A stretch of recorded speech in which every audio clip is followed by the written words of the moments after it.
Today we're going to be in the book of Proverbs, chapter 12, and we're going to take a look at what wisdom that we can find from Solomon.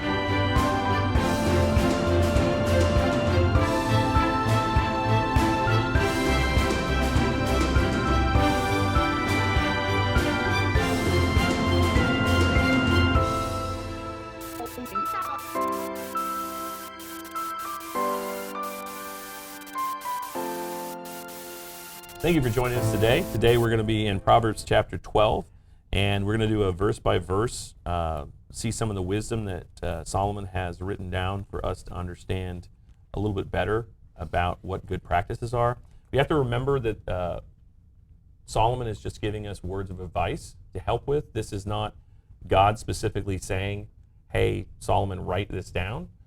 This is Solomon's wisdom that he's found over his walk and his strength, and it's included in the Bible because God has decided it should be part of the book. So, guys, anything that really stands out about this whole group of verses together in chapter 12, or? Well, the whole thing is with Solomon. You know, we go back to the beginning of the book of Proverbs, which I love the book of Proverbs. You know, he says he's writing to his children. Okay, right. To give his children advice. But if we look at his father was a horrible father, right? You know, he had his favorite son Solomon. He had his other children, you know, Absalom and Abinijah and Abdon. Abdon kills his brother. You know, we see maybe these guys weren't such good fathers. And now we got Solomon, and we don't know a whole lot about all of Solomon's children, but there are a lot of them. There had to be a lot of them, okay? So he's giving us these instructions, and, you know, if you're like teaching chapter by chapter, verse by verse, the book of Proverbs is a little more difficult to do that with because you could almost do a sermon on every verse. Right. Because some of the topics kind of weave back and forth. There's not just a normal thread of thought like you get, you know, through the rest of the Bible. So the whole book of Proverbs is it's about knowledge.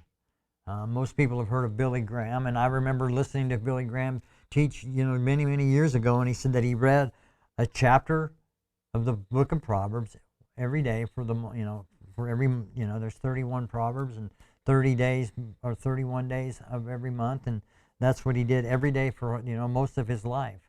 So we can get a lot of wisdom out of this, and remember, the number one thing about wisdom and knowledge, it's the fear of the Lord.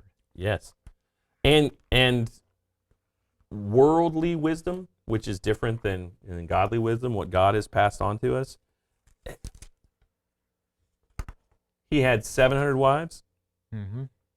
That takes some wisdom to be able to handle 700 wives. Okay? That's not a weird it's hard to just have a relationship, whatever that relationship is, with one marriage, let alone 700, and then those related to countries that have given you their daughters as wives because your country is the most powerful and rich on the planet. And that's really what a lot of those relationships were, is people wanting to tie themselves to Solomon and his wisdom and his greatness. And so a lot of this also comes from dealing with all of those things of being a head of a state, all of those things of being ahead of what would be a church at the time, and then also having to manage all of that other lifestyle. I can barely handle what I do. And thinking about that, and then a man sits down and writes this whole book out to help other people have more wisdom. And then later, I think in this chapter even, it brings up some things, but, you know, in the end, vanity, vanity, all is vanity, he's dying sad and alone, but knows that God is the only important thing in life. After all of this vain life that he lived, he brings back the truth that God is where it's at and what it's all about. So anything from you, Johnny, before we start? I love the book of Proverbs. I've been doing like you say, the chapter. Me and my fiance have been doing a chapter correlating with the date of the month. It's just truth in concentrated form. Yeah. It's like short little words, but it just brings up a big picture, and it says it several times over in some areas just to like reinforce it, and just like another screw in the coffin, so to speak. So I enjoy the book, and you know, also Solomon, people would come from around the world to hear some of his wisdom. So yeah, at the time it was pretty pretty impressive, and it's still impressive today. Yeah. All right, so let's go ahead and start reading there at verse 1, chapter 12. Who wants to read? I'll start out. I'm going to read again out of the New Living Translation because it's a little. I've got two translations here, and the New Living says in verse 1 says, "To learn, you must love discipline. It is stupid to hate correction." And there, like I said, that's a sermon in itself right there. Okay, if you want to learn, Yeah. you've got to love discipline because we kind of get, we're supposed to be disciples, right? So the word disciple kind of relates a little bit to discipline, So Yeah. the root word of disciple kind of means to be a student, right? Yeah. So if we're learning, that means we're a student, and it's stupid to hate correction. Yeah. And if you really think about it, if you really want to learn something, and you're making a mistake, or maybe there's a better way to do something, you need to be able to accept that correction so you can learn more. And basically, that's, like you said, that's what the book of Proverbs is all about. So we can learn how to live a more godly life and have less problems, so we can learn from other people's mistakes. Mm-hmm. So go ahead. Sorry, I'm going to say something that I think sometimes people correlate discipline and punishment. They're really Right. two different things. The attitude Yes. and the heart behind them. Discipline is out of love and it's to correct and make things better. Punishment is, Yeah. usually out of anger, but usually it's punishment for something you've done. But discipline is a whole different. Yeah. Attitude. And reproof is one of the words that's used in my translation I have pulled up here. And as a teacher, I teach college classes, and one of the things that we do is the students will put together their own short films, and then we critique them in class. And we start the critique with all of the negative on purpose so that we can get used to hearing reproof for a positive reason. You're hearing a negative thing, but for a positive reason to make something better and to become better. And when I first started working there, there was a young man who had not received any kind of critiques on his work. And the gentleman that hired me, he says, come and take a look at his work for him and really dig into it. And I look at the young man and I'm like, do you really want me to do that? And he goes, oh, please. And then I did. And he was, his eyes were, just big as saucers. He's like, wow. And I was like, did I go too far? He goes, no, I like all of that. And the next day that I was at school again to teach, he came to my class. He wasn't in my class to show me something else that he'd done and the changes he'd made because he was hungry for reproof. And it's weird because just like you said, there's a big difference between somebody, your stuff stinks. That's negative. It's not worthwhile. But when somebody tells you, you know what, you could do this and this, it helps them. And we're adult men. We still end up in those places where, I feel kind of affronted that you just said that. Right. Why? First of all, the other person, if they're wrong, you should feel sad for them thinking that something is wrong. And you should be helping them understand what they're doing is wrong. Hey, that plank is pretty big. But, it's that weird, how do we actually do what God has told us to do? Jesus listened to other people talk. He's the most wise thing in the universe. Right. He sat and listened. And then he reproved and helped. So we should be able to do that. All right. Verse 2. We're only on 2, man. That's all right. The Lord approves of those who are good. Truth. But he condemns those who plan wickedness. And verse 3 says, wickedness never brings stability, but the godly have deep roots. Even remember Jesus said that I am the vine and you are the branches. That's what I think of when I think about deep roots. If you've got a good, solid foundation, which is knowing the Word of God, having the Word of God put into your heart, you'll have less, it's less possible that you're going to actually have a failure in your life. Verse 2 is basically just, it's self-explanatory. The Lord approves those of those who are good. Well, yeah. The Lord approves of that, and so does society as itself. That's why we have laws. It's amazing how good things go when you're doing right, huh? Yeah. Well, and it's also how good you can feel about something even when it's bad, right? When I was doing hospice visitations, you feel bad, but you also can feel good when you meet somebody that loves the Lord. Their family finds out who the Lord is through their passing. Those are like, well, that's a weird thing to feel. No, this woman is no longer going to be in pain. She's excited about being somewhere else, and her children are seeing that. Her grandchildren are seeing that.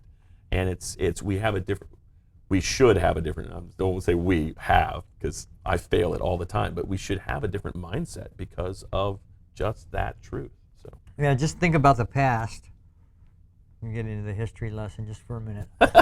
All the, we some of you may have known about the Roman Colosseums and how the Christians were fed to the wild animals, and how many people in the stadiums actually got converted just because they saw that these people aren't afraid to die. Why is that? What do they have that I don't have? Because everybody has this fear of the unknown, the fear of death. But there was a lot of people got converted because they saw that these Christians, they had this faith in this God that they couldn't even see, because remember at that time everybody had their own God, and it was a little cup or a statue or whatever it might be. But they were seeing this invisible God, and they had this relationship with this God, and they didn't have any fear of death. yeah, and we don't like to think of it this way. People will say, well, I'm not really religious, I'm just spiritual. That phrase, right? In that day and age, everyone was spiritual. Your entire community was derived from how much you believed in Jupiter or Zeus, or your job status had to do with which organization you were part of religiously, including the Jews. And so you were either a righteous Jew who got righteous Jew jobs or not. And so when we start talking about how people could see someone else as a Christian, an outlying religion that was not commonly accepted, doing those things, you know what? I've been worshiping this God over here for 40 years, and I've never felt that conviction. Wow. Yeah. Earlier we had I thought about this, but now I have to say it. How about Paul? What effect did Paul? Yeah. What effect did it have on Paul about Stephen's death, stoning, martyrdom?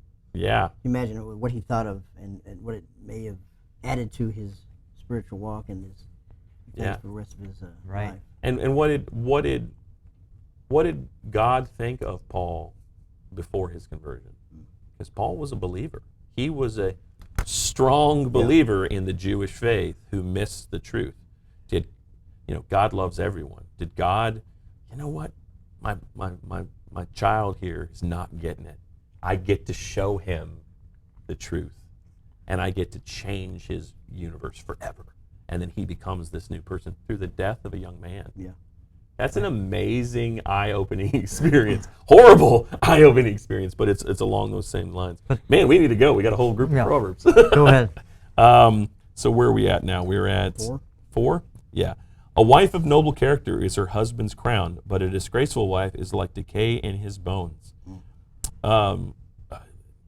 Seeing a woman of God come alongside of her husband when he's agreeing to too many things to do, and walking up and saying, you know what, honey, you don't have time for that. You volunteered for 5 other things this week, protecting them. On the opposite end of that, you know what, you volunteered for this, you've already agreed to it, I'm going to come alongside you and help you do these things and stand next to you. Those things they're beautiful to see. The plans of the righteous are just, but the advance of the wicked is deceitful. The words of the wicked lie in wait for blood, but the speech of the upright rescues them. Wicked men are overthrown and are no more, but the house of the righteous stands firm. So some of these pieces, I like to point out, yes, they're the good truth, but there are wicked men who are deceitful who succeed, and their houses are never overthrown. That does happen. So again, we're talking about a man writing of what he sees as what should be happening in the world, but it does not always happen. He is eventually overthrown if he never comes to know the Lord, and he ends up going to hell. But on the earth, there are plenty of wicked men who die, quote unquote, happy. They're probably empty and they didn't know the Lord, but they die with what the world says is happiness and doesn't get punished. Anything on that? Well, some of the wisdom of supposedly the wise men in the Greek culture, Socrates, on his deathbed, was asked the question, is there life after death? And you know what his answer was? Well, I hope so. Get ready to find out. Yeah. Well, the problem is we don't want to live on a hope so, because faith is the substance, of something that we do know. Okay, God gave us Jesus Christ, and he's the only one that ever came back, from the dead, other than, a couple other examples, but we know. Very small examples. Yeah. and they all had to die again. Yeah. Okay, well, we worship a living God. Okay, we don't worship a dead God. Jesus is alive. Yeah. Yeah. Anyway. Yeah, that's why the cross is empty when we look at it. We're not worshiping the cross. We're worshiping the fact that God is no longer on the cross. Right. That's why some of those verses about people doing well now and they're wicked and evil, it's like sometimes God has always reminded me, this is just temporary. It doesn't matter, because then it's all really about the next life. Something my dad taught me and told me when I was young, and I'll never forget. He said, son, the only thing that matters in this world is when you die, you go to heaven or hell. That's what everything comes down to. So and you get to make that choice. I can't remember which pastor, but there was a pastor I was listening to. I love radio pastors. Oh, yeah. And I was listening to one. The only thing that you have is your word. And it's who you are. What you have decided is the only thing that is truly you. And then that choice turned towards God is what makes that relationship. And so everything else you do doesn't matter. Right. It's all vanity again. We go back to that. All right, go ahead, and Johnny, could you read there at that next verse? 9. Yep. Better to be a nobody and yet have a servant than to pretend to be somebody and have no food. A righteous man cares for the needs of his animal, but the kindest acts of the wicked are cruel. He who works his land will have abundant food, but he who chases fantasies lack judgment. The wicked desire the plunder of evil men, but the root of the righteous flourishes. An evil man is trapped by his sinful talk, but a righteous man escapes trouble. From the fruit of his lips a man is filled with good things, as surely as the work of his hands rewards him. So I like to talk about that one because you can be a hardworking person and you can work your life away and have enough work with your hands. But you open your mouth and say one wrong thing, you can lose everything. Yes. I mean, some of the guys that are in the prisons, they've said the wrong thing to one person one time, and their entire world changed forever. No doubt. Right? And that is one of those things that's why God talks about it so much, about taming the tongue. Paul talks about it. Jesus talks about it. You have all these people talking about what your mouth does. Your mouth will get you in more trouble than some of the other actions that you're going to do. doubt. Right. I always like the example that I heard from a radio pastor, Alistair Begg. He was teaching on Alistair. teaching on James, right, and about the tongue and how it can just cause you so much misery. And the example he said was somebody came up to him for counseling and they were just confessing what they did. And he said, well, what I want you to do, I want you to get a box of Kleenex. And I want you to go out and I want you to put a Kleenex on the porch of all these people that you've offended. So he put the Kleenex on there, came back and he said, then come back the next day. And he came back the next day and he said, now what do you want me to do? Well, I want you to go out there and I want you to pick all those Kleenexes up. And he's like, I can't, it's been windy. He said, that's exactly the same thing as with your words. Once they're out there, no matter how sorry you are and how much you regret saying those things, you just can't, you can't take them back. So the point of the story there is you need to try to really think before you say some things you think. I mean, especially today with the way social media is. You'll see stuff on Facebook and it's like, did you even think about that before you posted that on there? One of my favorite points from that group of James is at the beginning in chapter 3. Not many of you should be presumed to be teachers, my brothers, because you know that he who teach will be judged more strictly. We all stumble in many ways. If anyone is never at fault in what he says, he is a perfect man. Okay? So you tame your tongue, you become a perfect man. That's kind of what that's saying. Right. And then later, he says, where is it at? He points out that no man can tame their tongue. It's literally up to God to tame our tongue. We have to focus on, but no man has tamed the tongue is in verse 8 of chapter 3. And the reality of that is he's telling us, do it, but then reminding us that we'll fail at it, which tells us again that we should still do it. And we should continue to try to tame our tongue. I don't know it from being in a prison, but I bet you better keep your mouth shut when you should. Oh man, That's an important thing, having to do with the whether it's the guards or whether it's other inmates or you're in a court hearing, a parole hearing. There's places you need to learn how to shut up, and there's places that you need to just speak the truth in strength and boldness. Those are two opposite things there, but they're both what God has called us to do. So silence makes no mistakes. That's a good one. Yeah. that's a great one. All right, where are we at? 15. 15? Right. Yes. Okay. Fools think their own way is right, but the wise listen to others. Number 16. A fool is quick-tempered, but a wise person stays calm when insulted. Isn't there a lot of truth to that? Because, when you both start flaring up and puffing up, it just escalates. An honest witness tells the truth. A false witness tells lies. That's pretty self-explanatory. Some people make cutting remarks, but the words of the wise bring healing. Isn't that the truth? The cutting remarks, just like a minute ago, like I said, you can't really take those words back. We used to say, as a kid, sticks and stones may break my bones, but names will never hurt me.